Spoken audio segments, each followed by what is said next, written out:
Welcome to Science Goes to the Movies, a look at the stories of science and how they change our culture. I'm Lisa Beth. Today, we're going historic with a look at HBO's new series, Beforeigners. Our guest is Thomas Shippey, author of, among other things, Laughing Shall I Die? Lives and Deaths of the Great Vikings. Tom, welcome to the show. Well, hi, Lisa. Thanks very much for inviting me. Glad to be here. In Beforeigners, a time rift in Norway has been spitting Scandinavians from all kinds of time periods into the 21st century, creating a massive headache for modern Oslo social services. In one of the early episodes, one police officer admonishes another for using the word Vikings to describe the time travelers, telling him that it's a bit of a slur amongst some of the travelers. What's the word Viking, and why would it not describe all the time travelers? Well, I think we make a mistake these days. We think that Viking is an ethnic label, and actually it's a job description. Vikinger, in the Vikings' own language, Old Norse, that just means pirate, marauder. Sometimes it just means robber or even highwayman. So I can quite see why a Scandinavian might say, hey, who are you calling a Viking? I've never been a Viking. My family, no one in my family has ever been a Viking. How dare you say things like that? No, Viking, as I say, job description, shouldn't be used to mean Scandinavian. In Beforeigners, we meet Tommy, played by Stig Heinrich Hoff, a fearsome Viking in his day, now an Uber Eats-esque delivery food man. In a different century, he's a different man. And in your book on page 17, you write that a 21st century psychopath would be a 9th century well-adjusted man. What did you mean by that? Like most of us, I'm not used to killing things. I even have humane mouse traps, you know? I've never had to kill a cow with an axe. I've never had to cut a pig's throat, and I'm not sure I could make myself do it. But if I was a lad brought up on a Danish farm or a Norwegian farm 1,000 years ago, this kind of thing would probably be routine. Now, if you can cut a pig's throat, maybe it's easier to cut a person's throat. And another thing is this: we regard killing people as murder, but they didn't. Their word murder, mordvig, doesn't mean killing people. It means killing people and trying to conceal the fact. What you're supposed to do if you kill someone in the saga world is at the next inhabited place where it is safe to do so, you must announce the killing and take responsibility for it. And also, of course, to tell the truth, take credit for it.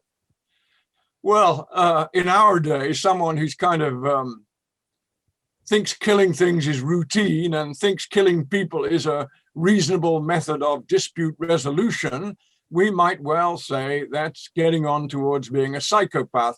Were Viking behaviors shocking in their days worldwide? I think shocking isn't quite the word. First, certainly it was surprising. The start of the Viking Age is often thought to be 8th June 793, when an attack was made on the monastery on the island of Lindisfarne. And that was the Pearl Harbor of the early Middle Ages. No one was expecting it. They couldn't see it coming, which is rather odd, because actually that kind of thing had been very common a few hundred years before, but then suddenly it stopped dead. And I think an interesting question is what made it stop? But anyway, when it started again, that was very surprising indeed. And the other thing was, of course, that by that time, most of Western Europe was Christian, and the Vikings weren't. They were pagans. So another thing that was shocking was that they didn't respect monasteries or abbeys or convents or churches. They'd attack them all. And that was not normal behavior. And I just add one thing, actually. Sometimes people were just plain disgusted by them. There's one incident where an Irish king sends emissaries to a camp of Danes, and he finds them camping there among the bodies of the Norwegians whom they just fought, and they're having a barbecue amid all the bodies. And actually, the scene is pretty disgusting. In fact, it's so disgusting, I won't go on any further. We see that scene in the Vikings. I'm just thinking of it now. The scene where they are in Britain and they've been given land, and the native British are shocked and horrified by the blood rituals, the blood sacrifice. They throw blood on themselves and on their fields, and I watched that going, oh, that's gross. But that's dramatic. You know, they've done that because red is such a great color on the screen. But you're saying that sort of pagan, which is one thing, but blood everywhere was quite valid. Yeah, well, I got to say that the Vikings obviously were shocking in that way, but it's not as if the Anglo-Saxons or the Franks or the Irish were immune to this kind of thing themselves. After all, our word bless comes from blotzian, which means to scatter blood. So bless you, I'm going to scatter blood. No, well, we've stopped doing that, but we used to do it. So, okay. I think you could say that the Vikings raised the bar, but their victims weren't a great deal better. In the end of the first season of Beforeigners, we watch a bearded, confused time traveler suddenly remember who he was. And the Norwegian filmmakers used all their cinematic techniques to lead up to an astonishing reveal that this time traveler was none other than Olaf the Stout. And this American viewer thought, who the heck is Olaf the Stout? Well, Olaf Hindigri, to use his own term. He is King Olaf II Haraldsson, successor to King Olaf I, also Saint Olaf, and also nowadays Holy Oli, the patron saint of Norway. So that's who he is. And he died on, let me think, 29th July 1030 at the Battle of Stiklastad.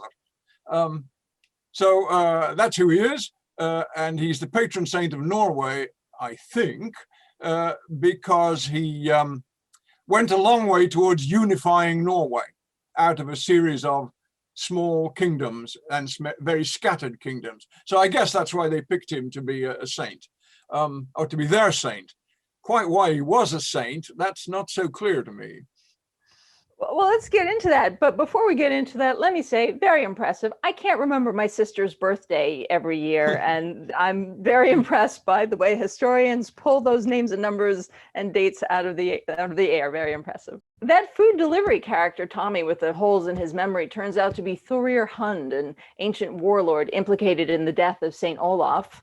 And all the modern people lose their minds over the killer saint and get Tommy fired from his crappy lunch delivery gig. But after reading your book, I'm wondering, based on the actions of the real Saint Olaf, does this poor guy Tommy deserve all their outrage? Was Olaf the Stout saintly in the modern sense?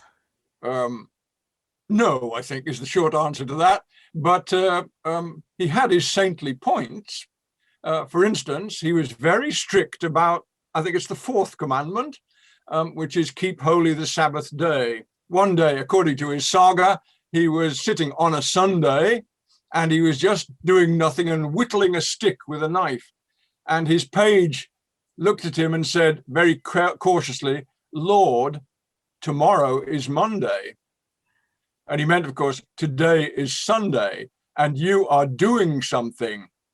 And Olaf was so struck by the reproof that he gathered his pile of wood shavings and he put them on his palm of his hand and set fire to them. And he burned them to ashes on his open palm as a penance because he was sorry for breaking the commandment. Well, is that saintly? It's not even useful. No. It's very tough, though. You know, I'm not going to... Yeah. He was a tough saint, shall we say. But I think no one would mistake him for Mr. Nice Guy. Did he impose his saintliness on other people? Sure, he did. He was very keen on that. His idea was that everybody in Norway should obey him. And one of the things they should obey him on was they'd all better convert to Christianity and get baptized. And if they didn't do that, very nasty things would happen to them right away. So that actually, of course, meant he got a very good press from the church in later years. They thought he was a missionary saint, but he didn't convert people by gentleness and power of argument. Uh, so where does the idea of being a loser or being a victim fall in the Viking psyche? Well, I think being a victim didn't appear at all. They didn't think they were victims. Somebody else was. That was somebody else's job. Being a loser, now that's different because I think they were more sensible than we are. They knew that everybody lost in the end. Even if you were the great hero, well, one day you're going to be outnumbered or stabbed in the back or betrayed or caught by surprise or something. But certainly you're going to go down in the end. Everybody was going to go down in the end. And the important thing was how you did it. You couldn't win all the time, but you could lose well. And is this tied to the overall concept of Ragnarok? Yeah, I think so. I mean, it's built into their mythology, isn't it? That at the end, the gods and their human allies are going to fight the giants and the monsters, and we're going to lose. And that's the way it is. But actually, that doesn't mean you should change sides. No. What's important is resisting to the end. And you can control that. You can't control whether you win or lose, but you can control how you take it. That's an extraordinary worldview. It's an extraordinarily different worldview that good does not win in the end. But okay, so then is there a good and evil, a moral and immoral in the Viking world? Oh yeah, very, very much so, I think. But I would say again, perhaps the words we might use are honorable and dishonorable. They certainly had a very strong concept of what they call drengskaper, which is, what should we say, behavior appropriate to a noble person. I think one good example of that is there was a famous Viking called Thorkel the Tall. The Vikings in 1012 captured the Archbishop of Canterbury, and they wanted to ransom him. But the Archbishop refused to write the letter saying, I want to be ransomed. Just said, no, I'll take whatever you do to me. I'm not going to appeal for mercy. According to one of the chroniclers at the time, Thorkel offered all his possessions, except his ship, if the other Vikings would give him the old man's life, because he admired his courage. And then they got drunk and killed the Archbishop. And Thorkel was so disgusted that he took his ships and his men and changed sides and went over and joined King Ethelred, the Anglo-Saxon king, instead. All because, I think, and that's what Dietmar, the chronicler, says, because he disapproved very strongly of this murder of a brave but defenseless old man. It was not honorable. Modern English language fiction writers are borrowing liberally from Norse mythology these days. In the Marvel Cinematic Universe, Anthony Hopkins' Odin is a father and a ruler with some serious gravitas. But in Neil Gaiman's American Gods, Odin is a trickster and a bit of a dick. In the original comics, and by that I mean in the ancient poems and writings, who or what is Odin? Well, Odin is All-Father. He is the father of the gods. He controls the home of the gods, Asgard. His hall there is, as we all know, Valhalla, the halls of the slain. And to Valhalla go those who die in battle. They are destined to Odin. Well, that's all good, but actually, Odin always lets you down. He has his favorite heroes, but he will always betray them, and they will always be killed. And the reason for that is he wants them in his hall, Valhalla, because he doesn't know when Ragnarok will happen. And whenever it happens, he wants his team, his army, to be at full strength. And so he harvests his heroes to join him in Valhalla. And I think this is actually put very well in Neil Gaiman's book, American Gods. The thing about Odin is he's always playing a long game, and you aren't quite sure what the object of his game is, but it's something more complicated than we can figure out. So that's why he comes over as a trickster and unreliable, because his loyalty is not to us, it's to something else, and we're not sure what that is. His loyalty, I'm guessing, I'm just filling in the story, is to winning at Ragnarok, which he knows he's going to lose, and he's going to sacrifice your life to his lost cause. Am I understanding that? Well, that's a possibility, but the fact is, since Odin is playing such a long game, we don't quite know what his plan is. He may have some plan for survival after Ragnarok, but that is something we can't see into. When we talk about these past things, it becomes so clear what a mind blower Christianity must have, or the root of Christianity, the love and the kindness of Christianity must have been a mind blower for the ancient world. That's right. I think one of the things they found very hard to get hold of was the idea of Christian humility, where you say that you are an unimportant person. And I recall actually an Anglo-Saxon scribe who's writing his manuscript out, and he writes, as he's supposed to do, I so-and-so, Ser was servorum Dei, servant of the servants of God. And then he thinks for a bit and writes in the margin, the son of Mildred, a famous woman. So, yeah, I know I'm supposed to be humble, but I can't quite manage to be all that humble. I'm humble, but my mom is super cool. Yeah, that's right. Yeah. Professor Shippey's book, Laughing Shall I Die, introduced me to the idea of an imaginary, the adjective functioning as a noun, as a collective picture of an era derived from books, films, and television. And as an example, the modern imaginary of the American West is something that never existed. Tom, what is the Viking imaginary and how removed is it from historic facts? Well, just as the Wild West, it's kind of gunfighters and sheriffs and shootouts and cowboys and Indians and all that. So the Viking imaginary seems to be berserkers and Valkyries and longships and scalds and drinking out of skulls and, all that, and blood eagles and all that kind of thing. It's a sort of mishmash and pulled out of different places. It's kind of, it's like a pack of cards. You shuffle the pack and get a deal that you got a different story. All of these things have to be looked at separately. And I think you asked how distant is it from historical facts? Well, there's always some truth in it, I think, but you have to kind of pick and choose. Berserkers, well, they keep on mentioning them, but we aren't quite sure how that works. Is it kind of drug-induced? Or is it some kind of hyping yourself up? Scalds, we know a lot about scalds. We know a very great deal about scalds. Okay, so they're real enough. Other things like drinking out of skulls, I think that's a mistake, actually. That just didn't happen. And Valkyries also, well, I think we can say that people believed in them, but have no evidence for them either. So some truth, some fiction, some mythology. All just like the Wild West, really. I mean, we know that there was such a person as Wyatt Earp, but we're not too sure exactly what happened in the gunfight at OK Corral, and people are still arguing about it. And the Lone Ranger was actually a black man. That's right, yes.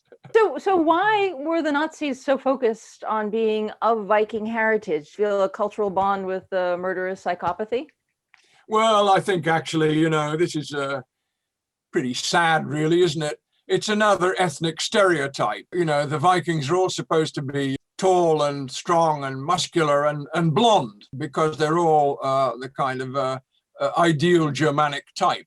And I guess on the whole, if you wanted to join a Viking band, it probably helped to be tall and strong. But I don't think they had any kind of requirement for having fair hair or anything like that. So I guess actually that we're in the grip here of a kind of rather late modern ethnic self-belief, which the Nazis adopted and which people are still drawn to in a way. It's pathetic and shallow. Yeah, that's right. I'm afraid that's exactly right. The poem that inspires your book is the story of the lead character Ragnar in that very successful fictional series Vikings. And I watched, obviously, most of that series, and I never once heard anyone refer to Travis Fimmel's character as Ragnar Hairy Breeches, or in the more modern vernacular, Ragnar Fuzzy Pants. I feel like the History Channel missed something there. Why was Ragnar called Hairy Breeches? I have to say, I've never heard fuzzy pants, and I don't like fuzzy pants very much. But there, okay. According to his saga, which I don't believe for a moment, he had to rescue a princess who was being guarded by a dragon. And dragon bite is notoriously poisonous. So what he did was make some fuzzy trousers, hairy trousers, boil them in pitch, and then roll in the sand. So the sand stuck to the pitch. And that meant that he had basically dragon-proof trousers. If it bit him, it wasn't going to get through. Okay, well, as I say, that's the story in the saga. And if you believe that, you believe anything, I guess. Why he was really called that, I don't know. He probably just had particularly fleecy trousers. Maybe he felt the cold. I'm going to work very hard not to call him Ragnar Fuzzy Pants. Okay. The rest of the interview. For the sake of drama, though, the History Channel invented a character named Rollo, made him Ragnar's traitorous brother, who eventually marries the Franco king's daughter, and it was good drama. But who is Rollo historically? Well, Rollo is the term that the French chroniclers use for a man who's called Hrolfr, and they called him Gungu Hrolfr, which means Rolf the Walker. And he was called Rolf the Walker because he was so big that no horse could carry him. And he was the son of Earl Rognvald of Norway. And he crowned his career of Vikingdom by being granted rule of Normandy by the French king, on condition, of course, that he obeyed the Frankish king's authority, and also he kept off the other Vikings. So it was a case of setting a thief to catch a thief. And he was given the kingdom, or given the, I should say, the dukedom of Normandy in 911 AD. And he died in 933. And he has a very fine marble tomb in Rouen Cathedral. And there's only one funny thing about this. I've been told, but this is gossip, it hasn't reached the scholarly world yet, that they've looked at the bones in the tomb in Rouen Cathedral and they can't possibly be his. The DNA is all wrong. So I don't know what happened there, but anyway, he's supposed to be in Rouen Cathedral. That is some serious scholarly gossip. Yes, well, that's right. We'll find the truth one day, I guess. Do we have any modern English words that come down from the pagans? Well, of course, sure we have. We've got Tuesday, Wednesday, Thursday, Friday. That's for starters. Tuesday these are Anglo-Saxon words. Tu is the Anglo-Saxon form of the Old Norse god Tyr, who's the one who put his hand in the wolf's mouth. Woden, of course, is Odin. Thor needs no introduction. And Friday is from Frey. So we have 4 pagan gods commemorated in the days of the week. But there's also what I call the arm and a leg problem. Arm is Old English arm, but leg is Old Norse legr. The Old English word for leg is shank. And we still know the word shank, but we've borrowed the Viking word leg. We also have another pair, which is wife and husband. Wife is English, husband is Norse, husbonder. So I guess there were a lot of mixed marriages between English women and Norse men. And the result of that was a kind of mixed language in which a lot of words were picked up from one or from the other. So our modern English language is in fact descended from that kind of Anglo-Danish mixture back 1,000 years ago. You know, here at Science Goes to the Movies, we're always talking about the real science that lies beneath the fantastic science fiction fantasies. And we don't often get to talk about what those fantasies mean to us as a society, but I'm interested. And fantasy writing has blossomed and is only growing stronger. Professor Shippey, you're one of the leading authorities on several writers in this genre. Why do you think these fantastic stories matter so much to us? In some ways, the Old Norse mythology fits modern reality very well. I was actually very struck by one writer, A.S. Byatt, wrote a book called Ragnarok, and she was a wartime child and she was evacuated to a city in northern England. And she had a book of Norse myths with the wild hunt on the front, with Odin leading the wild hunt. And she said, well, she knew all about that. She'd heard the wild hunt going by overhead. She'd heard the propellers. She'd seen the flashes. She'd heard the bangs as the bombs hit the steelworks at Sheffield. And she'd cowered under the stairs, which was their kind of air raid shelter, which is what you're supposed to do when the wild hunt goes by. So the Norse myths to her, well, that was what she knew herself. And then she went to Sunday school and they told her about gentle Jesus, meek and mild, and it didn't mean a thing to her. So the Norse mythology, with its aggression and its pessimism and its dynamism, I think that very much struck a chord for people in the long and troubled 20th century. And it hasn't quite gone away in the 21st century. You know, your book, Laughing Shall I Die, was a fun read. What do you have coming up next for us? Well, actually, I was thinking of writing one called Before the Vikings, and considering this question of the great disaster of the 6th century. What went wrong? Lots of things went wrong, all at once. Yeah. Professor Shippey, we're out of time. Thank you so much for joining us. Well, thanks very much indeed.